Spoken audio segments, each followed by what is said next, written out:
brought to you by Silver Pumps. Top quality और consistent performance के लिए सिर्फ सिल्वर पंप्स नाम याद रखना।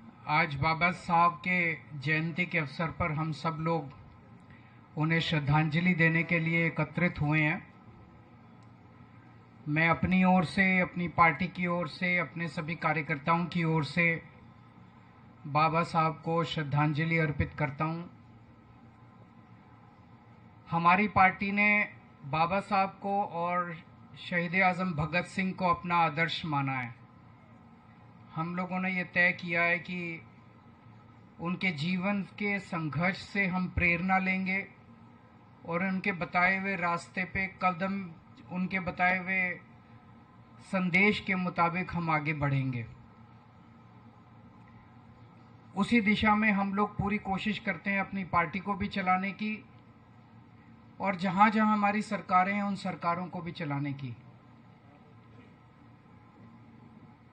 हम देखते हैं कि किस तरह से आज के राजनीति में बाबा साहब को श्रद्धांजलि देने का, माला पहनाने का, फूल अर्पित करने का कई पार्टियां और कई नेता एक झूठा दिखावा करते हैं। मैं झूठा क्यों कह रहा हूं? जैसे मान लो आपका बेटा है, आप अपने बेटे को बोलो बेटा इस रास्ते चल, बेटा उस रास्ते तो चले नहीं। जो आप कहो उसका उल्टा करे, जो काम आप कहो उसका उल्टा करे, जो सीख आप दो उसकी उल्टी करे और रोज सवेरे आपकी तस्वीर लगा के उसके आगे माला, फूल सब चढ़ाए और आपकी पूजा करे, तो आप क्या करोगे? 2 थप्पड़ मारोगे उसको कि मैं जो कहता हूं वो तो करता नहीं है और मेरे को रोज माला चढ़ा के और फूल चढ़ा के, फूल पत्ती और धूप दीप करता है। वही उन्होंने, इन सारी पार्टियों और नेताओं ने आज बाबा साहब के साथ कर रखा है।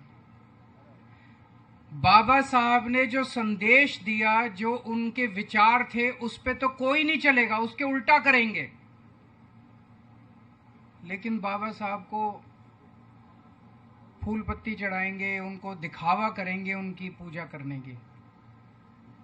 सबसे बड़ा संदेश बाबा साहब का क्या था? जो भी सौरभ भारद्वाज ने कहा, सबसे ज्यादा तवज्जो उन्होंने शिक्षा को दी थी कि अगर हम चाहते हैं कि हमारा सारा समाज एक पीढ़ी के अंदर आगे बढ़े, बराबरी का अधिकार मिले, सबकी गरीबी दूर हो, तो वो केवल और केवल एक ही चीज से हो सकती है, वो है शिक्षा। शिक्षा के बिना कोई पार नहीं है, हो ही नहीं सकता। अगर हम अपने देश में बच्चों को शिक्षा नहीं देंगे, एक जैसी शिक्षा नहीं देंगे, अच्छी शिक्षा नहीं देंगे, देश तरक्की कर ही नहीं सकता। ये सारी पार्टी वाले और ये नेता क्या करते हैं?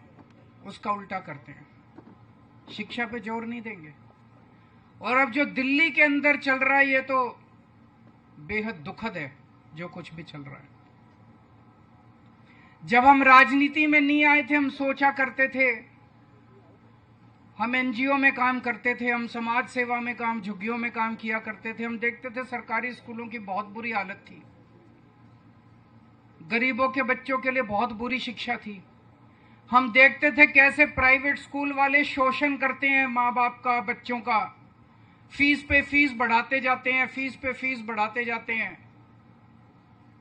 जब हमारी सरकार बनी, दिल्ली के अंदर और कुछ हो ना हो, हमने शिक्षा का अच्छा इंतजाम कर दिया। सरकारी स्कूल शानदार कर दिए, प्राइवेट स्कूलों को 10 साल तक फीस नहीं बढ़ाने दी, 10 साल तक इनको फीस नहीं बढ़ाने दी।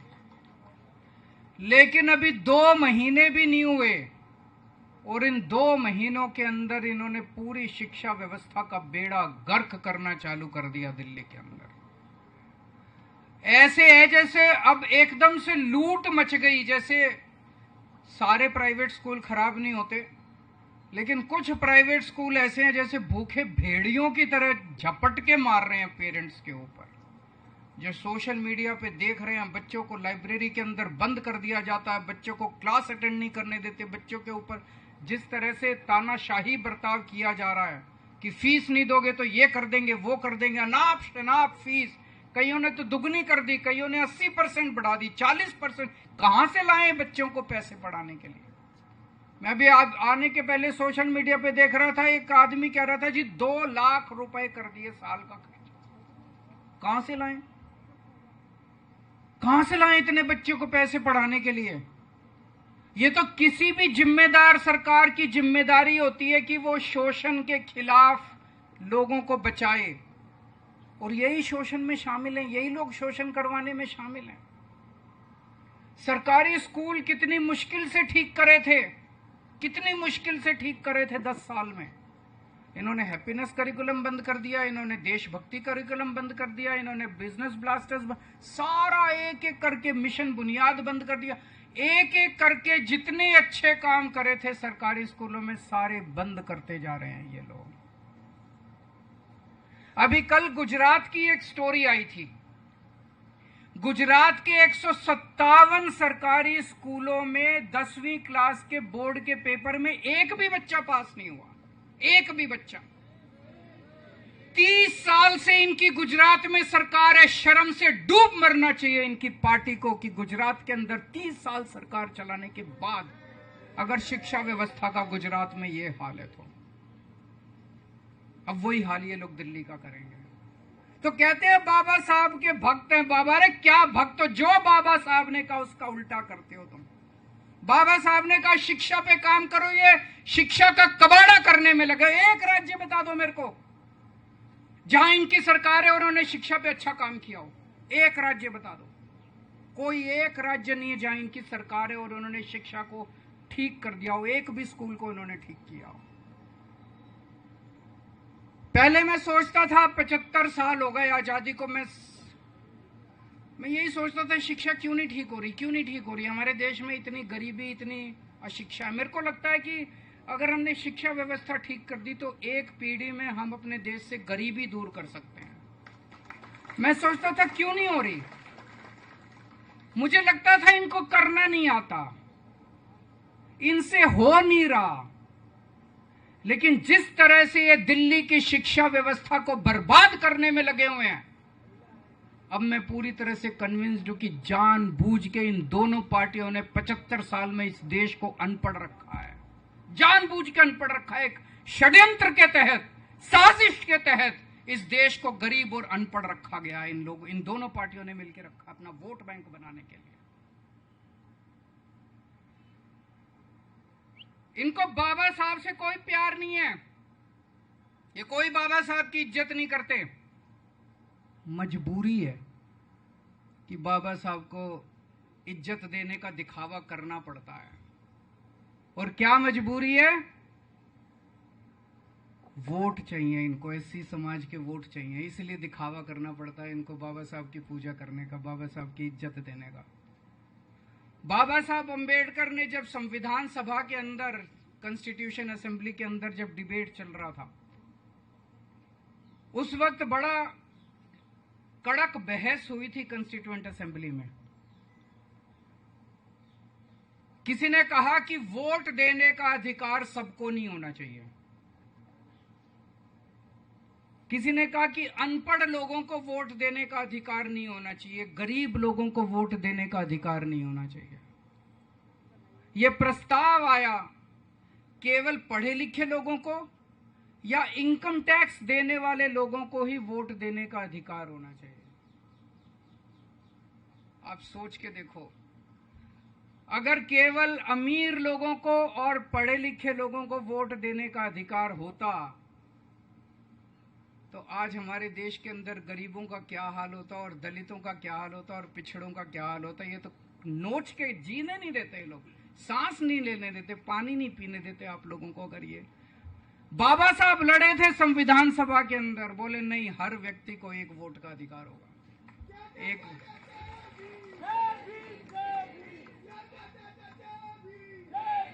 हर व्यक्ति को वोट देने का अधिकार होगा, एक व्यक्ति को एक, चाहे पढ़ा लिखा हो, चाहे अनपढ़ हो, चाहे गरीब हो, चाहे अमीर हो, चाहे पैसे दे हो, उसके पास चाहे इस जात का हो चाहे उस जात का हो, हर व्यक्ति को वोट देने का अधिकार होगा। अगर ये वोट देने का अधिकार हर व्यक्ति को नहीं होता जो बाबा साहब ने दिलवाया, आप सोच सकते हो क्या हाल होता इस देश का। बहुत बुरा हाल होता।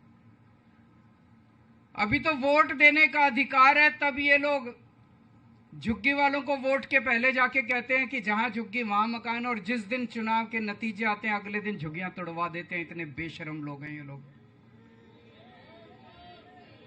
वोट देने का अधिकार है तब इन्होंने जीना मुश्किल कर रखा है। अगर वोट देने का अधिकार नहीं होता, ये तो सबको प्रशांत महासागर में ले जाकर डुबो देते, सारे गरीबों को, सारे अनपढ़ लोगों को। कोई स्कूल नहीं बनवाते आप लोगों के लिए, केवल अमीरों के स्कूल होते हैं इस देश के अंदर, कोई सरकारी स्कूल नहीं होता। तो बाबा साहब ने वोट देने का अधिकार दिया, इसीलिए आज मुझे यहाँ आप सबको बताते हुए, आप सबकी पंजाब में सरकार है, आप लोगों की पंजाब सरकार ने एक बहुत बड़ा निर्णय लिया अभी 2-3 साल पहले।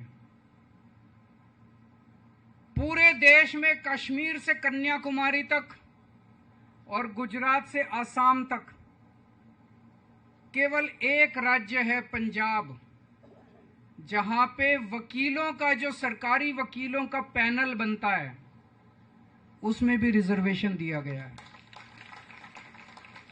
बाकी किसी राज्य के अंदर सेंट्रल गवर्नमेंट भी अपने वकीलों के पैनल में रिजर्वेशन नहीं देती। कोई राज्य अपने सरकारी पैनल में रिजर्वेशन नहीं देता। केवल पंजाब सरकार ने रिजर्वेशन दिया है, अपने पैनल में रिजर्वेशन दिया है, सरकारी वकीलों का जो पैनल है। और अभी पिछले हफ्ते उस रिजर्वेशन में एससी समाज के हमारे भाइयों के लिए रियायतें दी गई है। जो एलिजिबिलिटी की कंडीशंस हैं, उन एलिजिबिलिटी की कंडीशंस के लिए रियायतें दी गई हैं। मैं इनको कहना चाहता हूं, अगर तुम लोग भी प्यार करते हो अपने अपने राज्यों में, तुम भी दो रिजर्वेशन, सेंट्रल गवर्नमेंट में तुम भी दो रिजर्वेशन सरकारी वकीलों के पैनल में। तब तो पता चलेगा कि तुम बाबा साहब से प्यार करते हो, नहीं तो ये फर्जीवाड़ा करना बंद करो। अभी मैं सुन रहा था, एक जज साहब हमारे देश के एक राज्य के चीफ जस्टिस रिटायर हुए हैं। उनका 3-4 दिन पहले भाषण आया था। उन्होंने कहा कि वो एक हाई कोर्ट में जब काम करते थे, वहां पे एक जज जब उसकी नियुक्ति हुई तो आके उसने अपने पूरे कमरे को और अपनी कुर्सी को और मेज को गंगा जल से साफ किया। हाई कोर्ट के एक जज ने। क्यों? क्योंकि उनके पहले जो जज था वो दलित था, वो एससी समाज से था। 75 साल हो गए आजादी को, लेकिन हमारी मानसिकता अभी नहीं बदली। हमें बदलना पड़ेगा, हर व्यक्ति को बदलना पड़ेगा, अपनी मानसिकता को भी बदलना पड़ेगा। एक तरफ जहां पार्टियों को और नेताओं को बदलना है, दूसरी तरफ इस देश के हर व्यक्ति को भी अपनी सोच को बदलना पड़ेगा। फिर से मैं आप सब लोगों को बाबा साहब के जयंती के अवसर पे बहुत बहुत शुभकामनाएं देता हूं, और यही निवेदन करता हूं कि उनके कदम चिन्हों पे चलना, इन पार्टियों और नेताओं की तरह दिखावा मत करना। बहुत बहुत शुक्रिया।